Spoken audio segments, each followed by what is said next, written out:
Well, it either looks like I'm very thirsty or something else is going on. What I've got out here, a bunch of cups. These are not the notorious brand that you've heard of.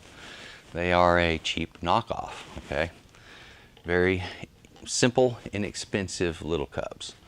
I'm using these as planters, and I'm using a Sharpie pen to label each one with what's going in it. This is going to be some basil. I'll start. I've got basil and fennel and asparagus, Brussels sprouts, broccoli, green and red cabbage out here. There's fennel out here. And that's just this. I've got a whole nother table right over here covered with these, as well as two flats that hold 50 plants each. And so I've got artichokes going, we've got okra growing, tomatoes, two different kinds of tomatoes. I got a bunching tomato that is like a cherry tomato, and I've got Romas. I love Roma tomatoes. I do most of my cooking with Romas, and we're going to do some good marinaras. Poblanos, jalapenos, pimentos, and I'm looking for another type of chili. I'll order it in. But there's carrots I'm going to be putting in. So I've got red carrots. I've got the blue carrots. I've got, what were they? Orange carrots. There's a lot of different colors of carrots, folks, and a lot of different wonderful flavors. Lettuce, spinach, all kinds of goodies. So I've got the garden that I've pulled up. There's also some gardens that are going to be in the front of the house. I'm removing the lawns completely. I've purchased bent grass to put in my lawns. So we're doing all of it with bent grass, and I've had bent grass before. This stuff is absolutely the most luxurious grass you could ever imagine in your life. It's velvety, soft, it's delicate. It grows really short, it grows really thick, and it will choke out other grasses and weeds. So if you treat bent grass the right way, it will treat you the right way. And I learned that a long time ago. Cut it really short, so I'll be keeping my lawn at like 1.5 inches, and it will give me a pillowy, soft, gorgeous lawn at that level. Bent grass is wonderful. Anyway, I'm going to finish filling these up. I kind of wanted to show you what I was doing, so let me give you an idea.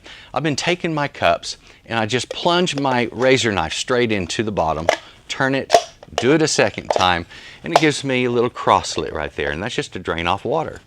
I fill them with potting soil, simple enough. Label what I'm going to put in that, and then put my seeds in each one accordingly. The packets of seeds that I've already gone through, lots of different stuff I'm going to be putting in the gardens. There's going to be fresh herbs, vegetables of all kinds, fruits. And the trees, I've planted 2 trees, a nectarine and a peach tree. They are looking really good. They survived the winter very well.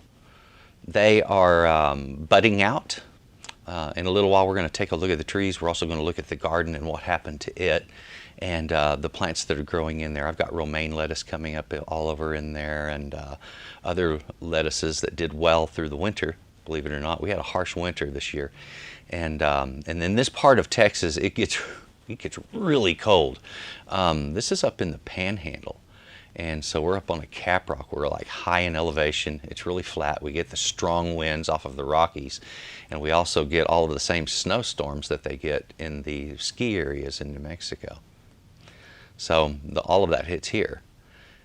This is the part of Texas that's actually winterized, okay? So this last winter we were prepared for, but it was still a very hard winter. And anyway, I was surprised at the plants that made it through. And this fall, I know exactly what I'll be planting a lot of. It turns out that the romaine lettuce does very well in cold, as well as does spinach. And so we're going to go heavy spinach and romaine lettuce and a couple of other items this next winter, and have us some nice winter crops. I've been pulling from it already, eating salads. Got a bit of weeds problem in there right now, just some creeping Charlie that I'm going to have to get the rest of it pulled out and get things smoothed up and the garden looking the right way. But I want to show you what it looks like right now in the worst of conditions. So we'll take a look at that next. You see how I'm planting everything. I'm using seed on everything and doing all of my own starts. Hey, it's the cheapest way of doing it. And after investing about $60 worth of seeds, plus the bent grass, well, that was another $50 there.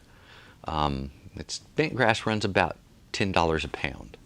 And rightfully so, because the better hybrids of bent grass are magnificent in what they yield. So consider that if you ever want a really cool lawn. All right, there it is. Texas Cooking Today garden is underway, I guess. Got to get these outside and watered. You know, lots of fun. Okay, decided to come out here and show you the little nectarine tree that I have here. Already got a couple of little blossoms on it. It did well in the winter, so it's leafing out right now, budding in other spots on the tree. Now what we're going to do, these aren't going to be grown as shade trees or anything like that. I'm going to be trimming these in such a way that they're going to be done the same way an orchard is done, all right? So, okay, this is the other tree. This is the peach tree. And as you see, it is done rather well too. Of course, as you see in the background, I've got plenty of weeds. Little purple weed there's called Creeping Charlie. It's quite a little mess too. Anyway, I've got to deal with that in the garden. And we'll get out over there in just a moment. But anyway, these trees are going to be trimmed like an orchard tree, which means the center leader will come out, and there will be the side branches that'll come upward and out. So they'll be shaped sort of like a V, and it will be set up in such a way that they will be grown for production. And the trees remain a lot smaller that way, but they also produce a lot better. So this is what I wanted to show you over here. Please pardon the barking dog. The neighbor's kind of rude. They just let their animal do whatever. So some people are that way. Anyway, we got, as you can see, this is butter lettuce down here, along here. I've got romaine back here, spinach over there. There's some onions growing beyond that. And I pulled out some of the weeds here. I don't want to grab any of this because it has given me a rash one day and I had to kind of go to gloves since that. But I wanted to get out here and just kind of show you what's really going on in this garden and what's happening. So the Texas Cooking Today garden is about to get cleaned up a little more, and next time you see it, it'll be a lot prettier than this. So we're getting the seedlings started. Everything's going to come along just fine. I'm looking forward to it. It's been a while since I've had good fresh veggies. Okay, well, you've seen it. Thanks for watching. Decided to show everybody what I was doing on the front as well as in the back.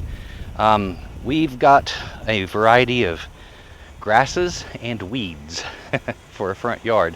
So far I've been removing it, and I've taken it from here to the street completely out of the way, and I'm going to go back over it again, taking out anything that's left that's green and making sure it's scalped just to the dirt. After that, we're going to be overseeding with some bent grass.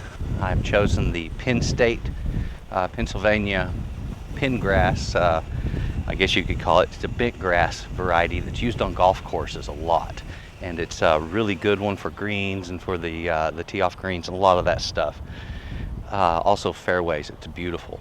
It doesn't grow very tall. It's extremely thick. It chokes weeds and other grasses, and it's perfect for this. So that's what I wanted, is a voracious grass that was low growing and soft and pillowy.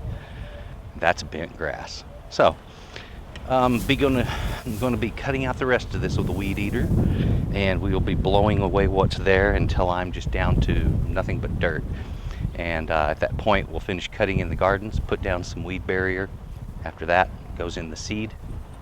We're going to be a beautiful lawn. So that's the plan. It's going to be a lot of work. Right now I got to get busy weed eating. I wanted to mention to you my recipes. Yes, I sell my recipes. Okay, look, some people, they give the recipes out for free and they charge for the tutorial. It's So I do it the opposite on YouTube. You get the tutorial for free. I charge for the recipe. I did a lot of work, a lot of writing, a lot of extra stuff that goes with this, okay? Come over a little closer. Let me show you one of these up close so you really realize what you're getting. And then also, I'm offering one for free. We'll take a quick look at that right now. Come here. This is what I'm talking about right here. When I fill out a recipe, when I write one, I always bullet point all of the ingredients, okay? A simple one or a complex one. I, in addition, number the instructions, and often I'll give pictures with it. Now, not all of them are this well done, but this is what I'm going for on every single one from here on out. All of my new recipes you're going to see done this way. And on the end of the recipe, there's always a place for notes for yourself, okay? Right now, go to my website. You're going to get this one right here for free, okay? Cinnamon rolls. Enjoy that cinnamon rolls recipe and take a look at the others I have. They're really worth your time.